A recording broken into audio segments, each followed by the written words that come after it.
So hello, my name is Rachael Lee. I'm 15 years in the fire brigade now. I work with Dublin Fire Brigade in a station in Fisborough. It's also known as number 3 station. So being a firefighter is very diverse. You don't know what's going to happen on a day-to-day basis.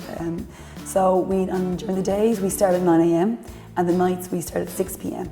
The nights are a lot longer, they're 15 hours, and the days are 9 hours long. So it's very disciplined, so we start bang on 9 a.m. and 6 p.m. There's no room for lateness.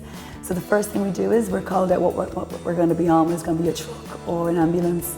And the first thing I do is I always check my breathing apparatus, my BA set, because that is so important that is safe and fit and ready for you to wear, because you could be going to a fire at any minute. To be a firefighter, there's a lot of skills required, but one of the most important one is interpersonal skills. You need to be able to communicate and you need to be able to listen. You have to be part of a team to be a firefighter, but you also have to be able to follow orders. So it's really, really important that you can talk about what you see, what you're feeling, and trying to diffuse any situation. You learn so many skills that I've learned since becoming a firefighter. To be a firefighter as well, you have to be quite empathetic. A lot of our calls, I'd say about 80–90% at the moment, are medical calls. So even if you're not on the ambulance, you could be on truck going to somebody who is really needing your help at some urgent call. It's really, really important that you're able to diffuse any situation, because a lot of situations can be volatile. People who are grieving or very upset or seeing something that they're not used to seeing, or have lost somebody, can react in a completely different way than they normally are. They can be angry, screaming, shrieking, and the first thing they see is you to make the scene better. So you have to be quick and effective in your response, but you also have to be calm and be able to work under pressure. Being able to work under pressure is vitally important. It's something that you learn as becoming a firefighter, but you have to have a cool, calm approach in everything that you do.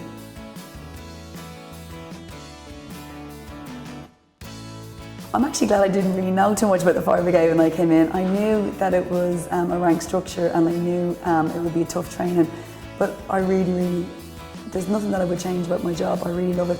One thing I did find is that as getting older and having young kids, you're going to miss out on birthdays, Christmas mornings, Christmas Eves, when Santa comes. There are a lot of things that you make sacrifices of because you have to work.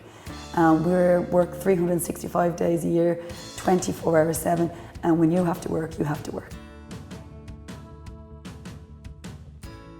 But before being a firefighter, I was a nurse. So I suppose I came through a medical background as well, which really helped my training, especially in the paramedic training that we do. To be a firefighter in Dublin Fire Brigade is direct entry approach. You have to do an exam, you have to do an interview, your test for height, if you're scared of heights, if you're claustrophobic, don't be like enclosed spaces. It's really important. Then you get an extensive medical, hearing, eyesight, so you have to pass all of those things, and then a fitness test at the end to make sure that you're the right candidate for the job. So you have to be quite fit as well. Yes, I would really recommend to become a firefighter. The only thing I would suggest is that make sure you have a bit of life experience. If you want to be a firefighter, you have to have something to offer, whether it's a medical background, whether you're a tradesman, whether you're good at IT. So it's really important to go out there, see the world, get a little bit of experience, and then offer something and give back for what you can learn into when you work. It's really, really important. Well, a lot of people I've worked with would have been ex-army, ex-military, maybe ex-guards, ex-nurses. But again, with the fire brigade, Dublin Fire Brigade, it is direct entry. No matter what you have, you still have to do an interview, you still have to do an exam and all your medicals and tests to make sure that you are the right candidate. Well, to be a firefighter, you have to be a firefighter. If you want to go for promotion, it's entirely up to you. You can become a sub-officer after 7 years in the job. You can then become a station officer, which is an officer who's in charge of their own station, their own crew. You can then go on to be a district officer, third officer, assistant chief and chief. But again, with all these promotions, it's vital that you have the right years of experience, and a lot of them now have third level education, are instructors in a lot of the disciplines that we learn. So there's an awful lot to it to becoming promoted, but it's something that I will probably go for now in the next coming field of promotions, I hope.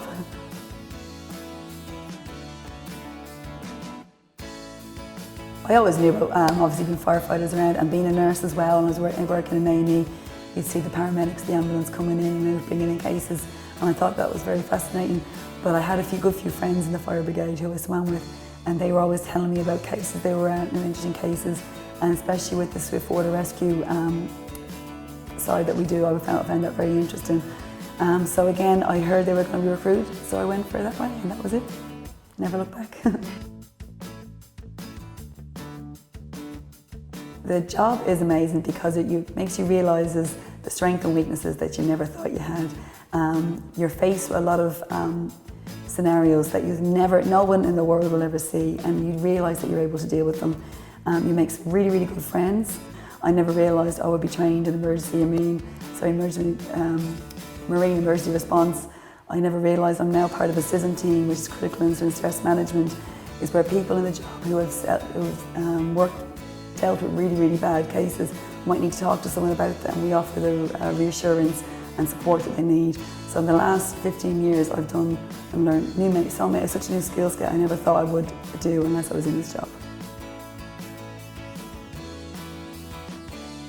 So the biggest challenges in the job, I suppose, is every day you just don't know what you're going to face. And I do really enjoy that prospect of it as well, because it is so diverse and such a dynamic job and everything changes.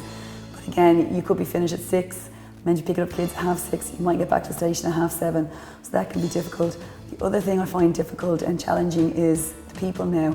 The world is ever changing, and now with the huge influx of drugs, alcohol, people are a lot more volatile, and you just don't know who you're going to be dealing with when you come to any situation, and that can be quite challenging. So being able to diffuse, calm approach is vital.